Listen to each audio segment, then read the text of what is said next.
Hello everyone, this is your dietitian doctor Ayesha Siddiqua and welcome back to the nutrition hub. आज जिस topic पे हम लोग बात करेंगे वो है पीसीओएस के रहते प्रेगनेंसी किस तरह से ठहर सकती है। ये एक कंप्लीट गाइड है जिसमें आज हम फिजियोलॉजी डिस्कस करेंगे।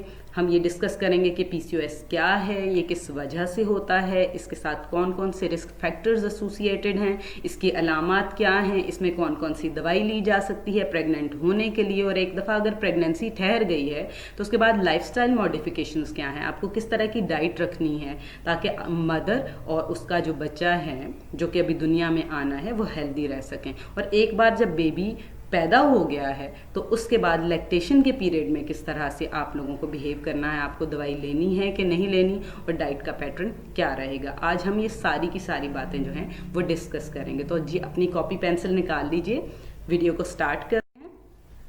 सबसे पहला क्वेश्चन जो मेरे पास है वो पीसीओएस है। ठीक है, पीसीओएस क्या होता है? पॉलीसिस्टिक ओवेरियन सिंड्रोम है जिसके अंदर फीमेल्स के अंदर जो है इरेगुलर पीरियड्स होते हैं, ये लंबे अरसे के लिए प्रोलॉन्ग पीरियड्स होते हैं, या पीरियड्स जो हैं वो एब्सेंट होते हैं इसके अंदर। ये होता किस वजह से? अक्सर ये इस वजह से होता है कि मेल हार्मोन्स जो हैं टेस्टोस्टेरोन जिनको एंड्रोजन्स कहते हैं उनका लेवल आपकी बॉडी के अंदर थोड़ा सा ज़्यादा हो जाता है।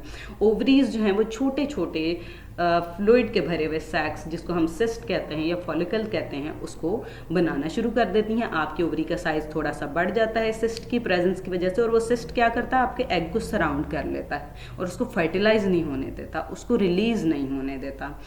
ये तो जी हो गई पीसीओएस की बात। अब हम बात करते हैं नॉर्मल ओवरी का बिहेवियर क्या है और पीसीओएस वाली ओवरी का क्या बिहेवियर है। नॉर्मल ओवरी में क्या होता है? नॉर्मल ओवरी में ये होता है कि हाइपोथैलेमस जो है वो जीएनआरएच जो है वो प्रोड्यूस करेगा।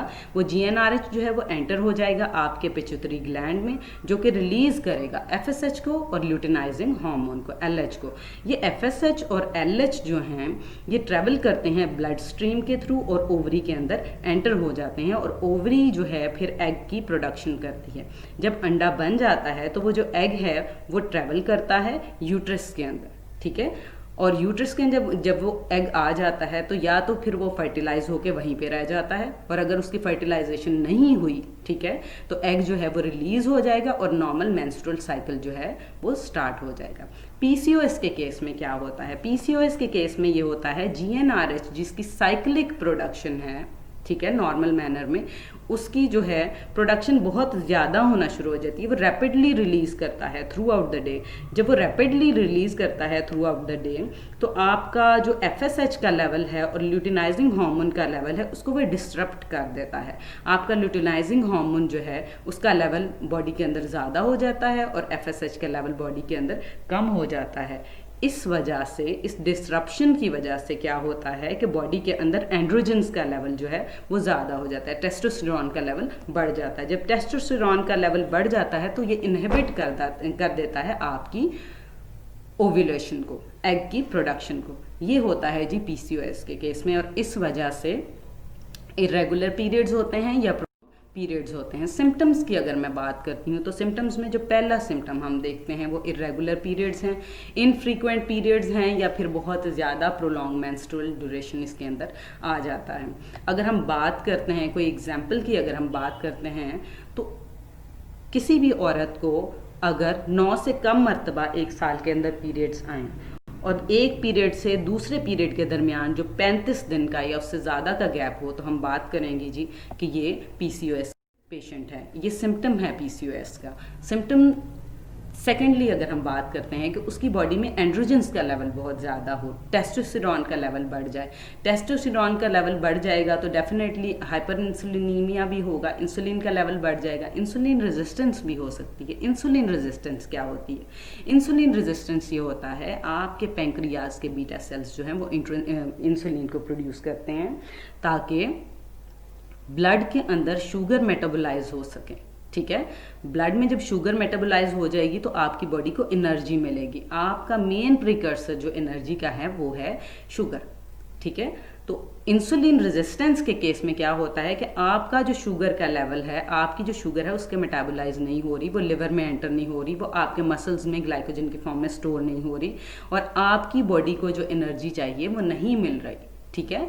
इंसुलिन का रेजिस्टेंस है या इंसुलिन जो है समटाइम्स टाइप 1 डायबिटीज़ में क्या होता है, इंसुलिन जो है वो फेल हो जाते हैं। पैंक्रियाज आपके बीटा सेल जो हैं, पैंक्रियाज के बीटा सेल वो इंसुलिन को प्रोड्यूस ही नहीं करते, या फिर इंसुलिन जो है वो जो प्रोड्यूस हो रही होती है वो प्रोग्रेसिव नहीं होती इंसुलिन रेजिस्टेंस के केस में। तो क्या हो जाता है कि जी आपकी बॉडी में शुगर का लेवल बढ़ जाता है। जो शुगर है वो क्या करेगी, वो ये करेगी या तो आपके यूरिन का आउटपुट बहुत ज़्यादा हो जाएगा, आपके यूरिन के थ्रू बॉडी से निकलेगी, या फिर आपकी बॉडी में एडिपोसाइट्स जो हैं, एडिपोज टिश्यू जिसको हम कहते हैं फैट टिश्यू, उसके अंदर जाके डिपॉजिट हो जाएगी और उसका लेवल बढ़ा देगी और आप मोटे होना शुरू हो जाते हैं। तो पीसीओएस के केस में ये भी होता है।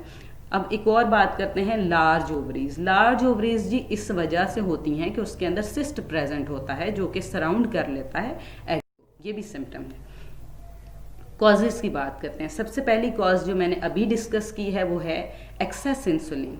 इंसुलिन का लेवल जब आपकी बॉडी के अंदर ज़्यादा हो जाता है तो आपकी बॉडी का मेटाबॉलिज्म डिस्टर्ब हो जाता है। ग्लूकोज का प्रोडक्शन इतना ज़्यादा नहीं है, ग्लूकोज प्रॉपरली मेटाबोलाइज नहीं हो रहा, आप ओवरवेट हो रहे हैं, आपके लिवर के ऊपर जो है बहुत ज़्यादा स्ट्रेस आ रहा है, पैंक्रियाज के ऊपर स्ट्रेस आ रहा है, और इसकी वजह से आपका जो एंड्रोजन्स का लेवल है बॉडी के अंदर वो ज़्यादा हो जाता है। Secondly low grade inflammation, body के अंदर सूजन आ रही है, ठीक है, इस वजह से भी पीसीओएस हो सकता है। थर्ड जो वजह है पीसीओएस की वो ये है कि हेरिडिटरी डिसऑर्डर होता है, समटाइम जेनेटिक डिसऑर्डर होता है, आपकी विरासत में कुछ जीन्स इस तरह के आ रहे होते हैं जो कि पीसीओएस के साथ लिंक्ड होते हैं। और चौथी जो कॉज है वो है जी एंड्रोजन्स। डेफिनेटली टेस्टोस्टेरोन का जब लेवल बॉडी के अंदर ज़्यादा हो जाएगा, आपकी बॉडी में टेस्टोस्टेरोन है, प्रोजेस्टेरोन है और ईस्ट्रोजन है, ठीक है। ईस्ट्रोजन और प्रोजेस्टेरोन का जब लेवल डिस्टर्ब हो जाता है, टेस्टोस्टेरोन का लेवल ज़्यादा हो जाता है, तो उसकी वजह से क्या होता है, ट्रिगर होता है हर्सुटिज्म। हर्सुटिज्म का मतलब ये है कि जी आपके मेल पैटर्न हेयर्स आ रहे हैं, ठीक है। कुछ औरतों को ये ठोड़ी के पास आ जाते हैं, चिन के अराउंड आ जाते हैं, मुंह के ऊपर बाल आ जाते हैं, अंडर आर्म्स में बाल आ जाते हैं, चेस्ट पे बाल आ जाते हैं, कमर के ऊपर बाल आ जाते हैं। आपकी स्किन जो है वो बहुत ज़्यादा ऑयली होना शुरू हो जाती है, एक्ने का प्रोडक्शन बहुत ज़्यादा हो जाता है। ये सारा टेस्टोस्टेरोन की लेवल बढ़ने की वजह से होता है। तो ये पीसीओएस की कॉजेज हैं, ठीक है, ये वजूहात हैं। कॉम्प्लिकेशंस की अगर हम बात करते हैं, पीसीओएस एक दफ़ा हो गया तो इसकी वजह से क्या क्या कॉम्प्लिकेशंस हो सकती हैं। इसकी वजह से इनफर्टिलिटी हो जाती है। डेफिनेटली आपका जो एग है जब वो फर्टिलाइज ही नहीं हो सकेगा तो इनफर्टिलिटी तो होगी। सेकेंडली ये है गेस्टेशनल डायबिटीज़ के जो चांसेस हैं वो बहुत ज़्यादा बढ़ जाते हैं, इस वजह से कि आपकी बॉडी के अंदर ग्लूकोज का लेवल बहुत ज़्यादा है, आपकी ब्लड प्रेशर बहुत ज़्यादा इसकी वजह से बढ़ जाता है। मिसकैरेजेस के केसेस बहुत ज़्यादा आ जाते हैं। प्री मैच्योर बर्थ जो है, प्री टर्म जिसको हम बर्थ कहते हैं कि एक टाइम पे बच्चा 9 माह के बाद रिप्रोड्यूस होना है, ठीक है, उसकी बर्थ होनी है, तो उसकी 7 माह के बाद या 6 माह के बाद उसकी बर्थ हो जाए, ठीक है। तो इसकी वजह से इन्फ्लामेशन हो सकती है, हाथों पाँव में इन्फ्लामेशन हो सकती है, और इसकी वजह से जो है जी आपका लिवर जो है उसमें फ़ैट की एक्यूमुलेशन हो जाएगी, फैटी लिवर का इशू आ जाएगा। ये मेटाबॉलिक सिंड्रोम्स जो हैं जिसमें हाई ब्लड प्रेशर है, हाई शुगर लेवल है, एबनॉर्मल कोलेस्ट्रॉल का लेवल है, ट्राइग्लिसराइड्स का लेवल बॉडी के अंदर ज़्यादा हो जाए, जो कि रिस्क फैक्टर है सीवीडीज़ के लिए, कार्डियोवैस्कुलर डिजीज़ के लिए। मतलब आपका हार्ट जो है वो भी प्रॉपर नहीं फंक्शन करेगा और डेथ के या स्ट्रोक के बढ़ जाते हैं। और जी इसमें अगर हम कॉम्प्लिकेशंस की बात करते हैं तो टाइप 2 डायबिटीज़ हो सकती है, या प्री डायबिटिक हो सकता है, नींद के इश्यूज हो सकते हैं, डिप्रेशन जो है पीसीओएस के पेशेंट में 2 से 3 फोल्ड जो है वो ज़्यादा हो जाता है, एंग्जाइटी और डिप्रेशन वगैरह। ईटिंग डिसऑर्डर हो जाते हैं, हाइपर इंसुलिनीमिया की वजह से या इंसुलिन रेजिस्टेंस की वजह से बार बार भूख लगती है, बहुत ज़्यादा भूख लगती है, इसकी वजह से आप बहुत ज़्यादा खाते हैं, शुगर का लेवल बॉडी के अंदर बहुत ज़्यादा बढ़ जाता है, तो आप जो हैं वो बहुत ज़्यादा कॉम्प्लिकेशन का शिकार हो जाते हैं। यूट्राइन ब्लीडिंग भी स्टार्ट हो सकती है, इसकी वजह से एबनॉर्मल कैंसर हो सकता है, एंडोमेट्रियल कैंसर, या फिर आपको ओबेसिटी हो सकती है इसकी वजह से, मोटापा जिसको हम कहते हैं। अब पीसीओएस जो है वो कॉज करता है, ठीक है, वो वजह बनता है इरेगुलर पीरियड्स की या पीरियड्स की एब्सेंस की, या बहुत ज़्यादा हैवी पीरियड्स की, ठीक है। और जी ये एक रिस्क फैक्टर है वेट गेन के लिए, प्री डायबिटीज़ के लिए, एक्सेसिव ग्रोथ जिसकी मैंने बात की है, हर्सुटिज्म की, आपके फेस पे, आपके सीने पे, पेट पे, कमर के ऊपर बाल हो जाएंगे जी, आपकी स्किन के ऊपर एक्नी पॉपअप हो जाएगा और आपकी बाल्डनेस स्टार्ट हो जाएगी, मेल पैटर्न बाल्डनेस। ये क्या होती है? फीमेल जब दरमियान से मांग निकालती हैं तो दरमियान की जो मांग का वो एक एरिया है वहाँ से आपके बाल गिरना शुरू हो जाते हैं, ठीक है। हेयर पार्टीशन आपकी जो है वो ब्रॉडर होने लगती है। तो ये भी हमारे पास एक जो है होता है पीसीओएस का। How does PCOS impact your pregnancy? Pregnancy को किस तरह से इम्पैक्ट करता है? प्रेगनेंसी को इस तरह से इम्पैक्ट करता है कि गेस्टेशनल डायबिटीज़ हो जाती है। जब आप बहुत ज़्यादा कैलोरीज ले रहे हैं, पीसीओएस का जो पेशेंट है उसमें इंसुलिन का रेजिस्टेंस है, ठीक है, बॉडी में शुगर का लेवल ज़्यादा रहेगा। शुगर का लेवल ज़्यादा रहने की वजह से ये होगा गेस्टेशनल डायबिटीज़ है, तो बच्चे को भी डायबिटीज़ हो सकती है। ये भी है कि अगर मदर डायबिटिक है तो बच्चे को भी डायबिटीज़ हो सकती है। और गेस्टेशनल डायबिटीज़ के लिए टेस्ट जो पीसीओएस की मदर है जिसको पहले पीसीओएस की हिस्ट्री टेस्ट रह चुकी है उसका 20 हफ्ते के बाद पहले टेस्ट करवाएंगे, और या फिर उसका 24 से 28 वीक्स के बाद गेस्टेशनल डायबिटीज़ का उसका टेस्ट करवाएंगे, ठीक है। प्री क्लैम्पसिया, जैसे मैंने पहले बात किया, हाथ पाँव में स्वेलिंग या फिर बॉडी की किसी और जगह के ऊपर स्वेलिंग हो सकती है, प्री मैच्योर हो सकती है इसकी वजह से। Difficulty breast feeding, producing an inadequate milk supply for their infants. जो पीसीओएस की पेशेंट होती हैं जब उनका बेबी प्रोड्यूस होता है तो उसके बाद अक्सर उनको ये केसेस आ रहे होते हैं कि उनका मिल्क जो है वो प्रॉपरली जो है ना वो बन नहीं रहा होता, उनकी ब्रेस्ट की उस तरह से ग्रोथ नहीं होती। ब्रेस्ट की ग्रोथ के लिए रिस्पॉन्सिबल है इंसुलिन, प्रोजेस्टेरॉन और एस्ट्रोजन, ठीक है। जब इनका ही बैलेंस बॉडी के अंदर प्रॉपर नहीं रहेगा तो ब्रेस्ट की डेवलपमेंट नहीं होगी, प्रॉपरली मिल्क जो है उसकी प्रोडक्शन नहीं होती बच्चे के लिए। तो पीसीओएस वाली मदर्स को चाहिए कि जब वो अपने बेबी को दूध पिलाएं तो उसके बाद ब्रेस्ट को पंप करें 15 मिनट्स के लिए, 10 to 15 मिनट्स के लिए, ताकि आपका जो है वो मिल्क की प्रोडक्शन जो है वो ज़्यादा हो जाए। मेडिकेशन की अगर हम बात करते हैं तो कौन कौन सी दवाइयाँ आप ले सकते हैं पीसीओएस के केस में, पीसीओएस को इम्प्रूव करने के लिए? तो मेटफॉर्मिन ये बहुत ज़्यादा आइडियल है, ठीक है। मेटफॉर्मिन, ग्लूकोफेज, ठीक है, ये दी जाती है, ये वेट लॉस को प्रमोट करती है। आपका रेगुलर मेंस्ट्रुअल साइकिल जो है वो उसको स्टार्ट करती है। अगर हम नॉर्मल इंडिविजुअल्स में देखें जो कि प्रेग्नेंट नहीं है, फर्टिलिटी जो है इसको इंड्यूस करवाएगी और मिसकैरेजेस का जो केस है उसको कम करती है। क्लोमिड की अगर हम बात करते हैं तो अगर किसी को पेशेंट को हमने मेटफॉर्मिन दी है लेकिन उसको मेटफॉर्मिन से आराम नहीं आया तो हम क्या करेंगे, उसको क्लोमिड देंगे। ये भी फर्टिलिटी के लिए यूज़ होती है, ठीक है। तो कुछ लोग जो हैं उनकी फर्टिलिटी स्टार्ट हो जाती है, मेटफॉर्मिन अगर यूज़ की है, वेट को रिड्यूस किया है, डाइटरी मॉडिफिकेशंस किए हैं, कुछ एक्सरसाइज की है, डिप्रेशन के लिए कुछ उन्होंने किया है, मतलब सेटलमेंट किया है अपने डिप्रेशन का, तो उनकी प्रेगनेंसी ठहर जाती है। लेकिन कुछ लोगों को हम क्लोमिड रिकमेंड कर देते हैं। कुछ लोग जो क्लोमिड से रेजिस्टेंट होते हैं उनको क्लोमिड और मेटफॉर्मिन का कम्बिनेशन दे दिया जाता है। अगर ये दोनों दवाइयाँ भी काम नहीं करती तो तीसरी जो दवाई हम देते हैं उसको हम लेट्रोजोल कहते हैं। ये भी जो है ये कैंसर की मेडिकेशन है, एंटीऑक्सीडेंट पोटेंशियल बॉडी का ज़्यादा करती है। मेटफॉर्मिन, क्लोमिड जो है अगर वो काम नहीं करती, अगर वो रेजिस्टेंट हैं तो लेट्रोजोल उनको दे दी जाएगी और समटाइम्स ये लेट्रोजोल जो है ये काम कर जाती है और फीमेल जो है प्रेग्नेंट हो जाती है। ये फेमारा के नाम से मार्केट में अवेलेबल होती है। उसके बाद गनेडोट्राफिन की बारी आती है। अगर क्लोमिड भी नहीं काम कर रही, मेटफॉर्मिन भी काम नहीं कर रही, लेट्रोजोल भी आपकी काम नहीं कर रही, तो उसके बाद इंजेक्टेबल्स पे आ जाते हैं। डिफरेंट प्रोसीजर्स हैं, आईवीएफ भी है, इन विट्रो फर्टिलाइजेशन, आईयूआई भी है, ये भी करवाया जाता है ताकि प्रेगनेंसी जो है उसके चांसेस बढ़ जाएं और प्रेगनेंसी ठहर जाए। अब डाइट की अगर हम बात करते हैं, डाइट ड्यूरिंग प्रेगनेंसी में किस तरह की डाइट रखनी चाहिए, तो पैटर्न की मैं बात करती हूँ। फर्स्ट ट्राइमेस्टर में अगर औरत हेल्दी है, ऑलरेडी उसका वेट बहुत ज़्यादा कम नहीं है, मतलब हेल्दी की कैटेगरी में अगर वो फॉल करती है तो उसकी कैलोरीज को ज़्यादा बढ़ाने की ज़रूरत नहीं है।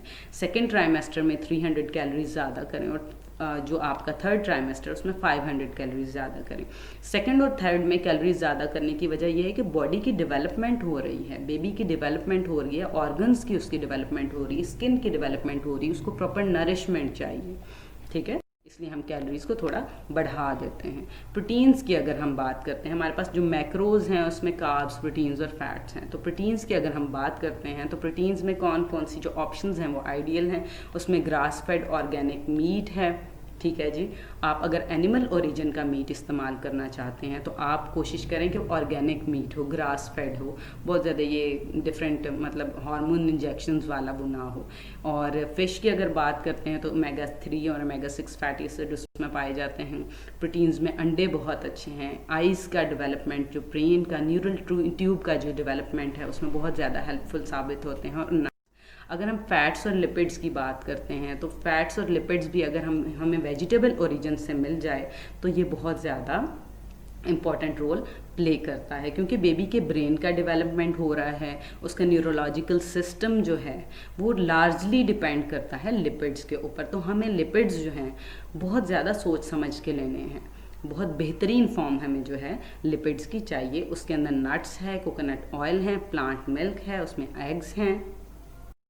और कार्बोहाइड्रेट्स की अगर हम बात करते हैं तो पीसीओएस की अगर कोई पेशेंट है उसके कार्ब्स हम लो ही रखेंगे, उसको लो कार्ब डाइट देंगे। तो लो कार्ब डाइट में जो हमारे पास ऑप्शंस हैं, ऑलिव्स हैं, ब्रोकली है, पालक है जी, लेटस लीव्स हैं, उसमें कॉर्न है, उसमें टमाटोज़ हैं, हमारे पास रेड किडनी बीन्स हैं, चिकपीस हैं, मशरूम्स हैं और कैबेज है, ब्रोकली है जी, कॉलीफ्लावर है। इसके अलावा प्रोटीन और आपका कार्बोहाइड्रेट्स जो है ये मेटाबोलाइज होकर शुगर का लेवल बॉडी में ज़्यादा कर सकता है और इंसुलिन रेजिस्टेंस कॉज कर सकता है।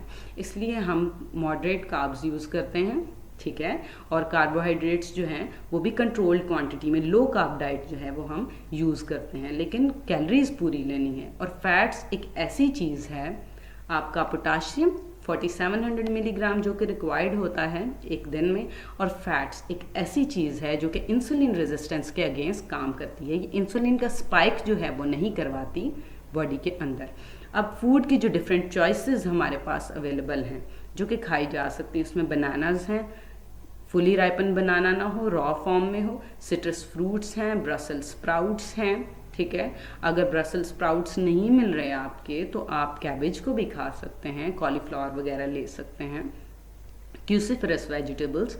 उसके अलावा सनफ्लावर सीड्स हैं, आमंड्स हैं, आमंड मिल्क बहुत अच्छा है, चिकन, टोमेटोज़, चिकन अगर ऑर्गेनिक हो, हार्मोन फ्री हो तो tomatoes, carrots, dark chocolate, garlic और एग। और एग्स भी अगर ऑर्गेनिक हो, पैस्चराइज हों तो उनकी एफिकेसी ज़्यादा होती है। आई होप कि आपको मेरा आज का वीडियो पसंद आया होगा और आपको इससे बहुत ज़्यादा इन्फॉर्मेशन मिली होगी। अगर आपको कंटेंट पसंद आया है तो हमारे चैनल को लाइक करें, मेरे चैनल को सब्सक्राइब करें और वीडियो को दूसरे लोगों के साथ शेयर करें ताकि बहुत से लोग इससे बेनिफिट हासिल कर सकें। Thank you so much.